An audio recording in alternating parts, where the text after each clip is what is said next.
What's up, guys and gals? Red Icing back again to speculate. Nowadays, it is not E3 gaming nerds look forward to for new game info, but the leaks and announcements that happened over the month before. Holy crap, we've gotten a lot of them this year. Yet, E3 is still an icon where developers and publishers can get together and show off their stuff like jealous strippers in a bid for your attention. As I'm only interested in two games, the first being Persona 5, and the second being Mass Effect Andromeda, I will just cover what I want to see at E3. Specifically for Persona 5 because I know you're more interested in Persona 5 just like me.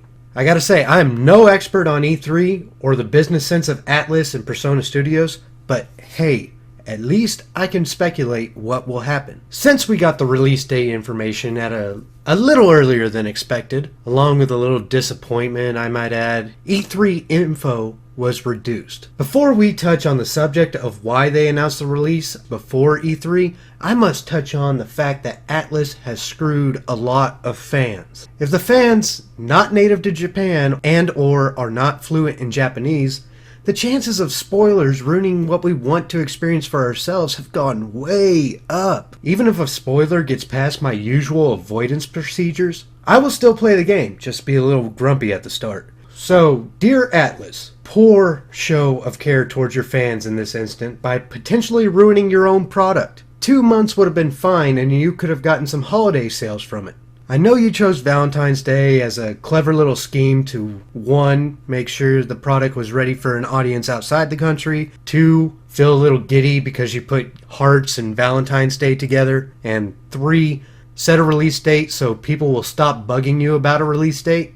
However, this move has gotten the community a little upset for not just the reason above, but also it seems that you're saying that Persona fans don't have plans for Valentine's Day. It's a little offensive. We wait years for you to give us a US release date, and then you put it on a day that's supposed to be dedicated to our significant other? I almost want to slap you, tell you what you did wrong multiple times, and then piss on your doorstep claiming it as mine. Okay. That's the end of the rant and complaints, but it had to be said.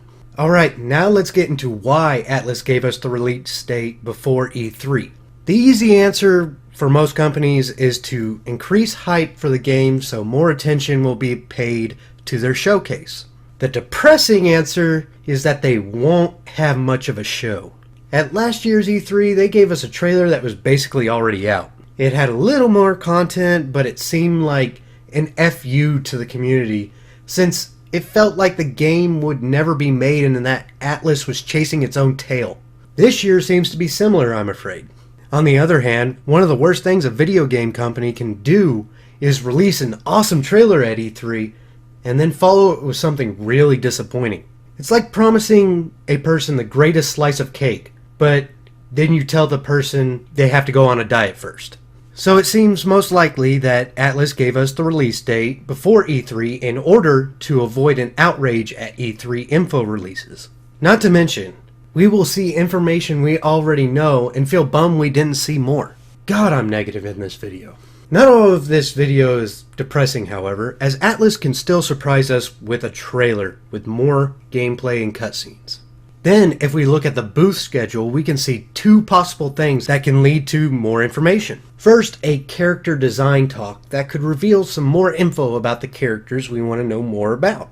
It's incredibly hard to remain 100% tight-lipped in this situation. So we may get some new details about the characters we already know, and another character that we hope to see. We will skip over the autograph session, but I still wish I was there to get my Persona gear signed. But the most important detail of the booth is the Q&A session.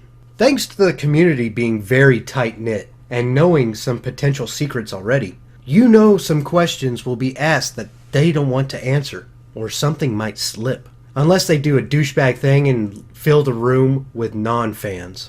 If anyone finds a link to the Q&A session, send me a link so I can find some more clues and share it with you and all the importance attributed to those clues. I would also like to point out that I want that damn Morgana hat. I don't care if it makes me look stupid or nerdy or it won't fit my cartoonishly sized head, and I don't know if I even will like the character yet, but I want it. one last subject to talk about, and that is some of the rumors about Persona E3. Most of it is speculation, but it would be cool. The overriding rumor about Persona at E3 is that we will finally get some information about Crow. Being the new mystery brunette, he holds a lot of value. As to the chances of Atlus actually doing this, it seems pretty slim, as they have already shown a lack of customer care when it comes to the rest of the world. So why prioritize E3 over native game exhibitions? There's a chance that they could have saved him for E3, but I personally doubt it. They are keeping him a secret, as the whole wait for the game being clouded in mystery from the start is working for them. It's great business for them. I mean, I even made a channel based on it. Holy crap. And it's been fun this whole time. So Atlus would probably want to continue the mystery. And honestly, it would be kind of cool if they kept him a mystery until the release. That way you never know what he's like. And then when you get to meet him, you really get to meet him like he's a real person. The next rumor is that the English voice acting cast will be announced, because a rumor detailing there is an English dub trailer at E3. I'm still wondering about the voice actors, as it is something that can make or break immersion if not handled correctly. It would be cool to finally get a list of the voice actors, and if Troy Baker is on it, well, there's no surprise there. Hopefully they don't release it before this video comes out, or else I will have egg on my face. The last rumor is an iffy one at best. This rumor details that DLC will be a huge portion of the exhibit. I mean, it's not surprising, as so many other video game companies like to focus on DLC rather than the actual core game.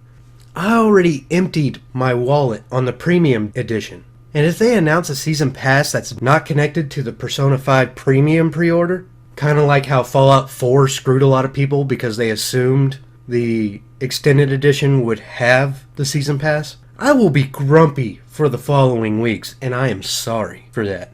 Stop taking all of my money, Atlus. You already take up most of my free time. So that's the end of my predictions for E3. Sorry for being negative, but I must consider both possibilities. Like every video, I must ask, am I wrong somewhere?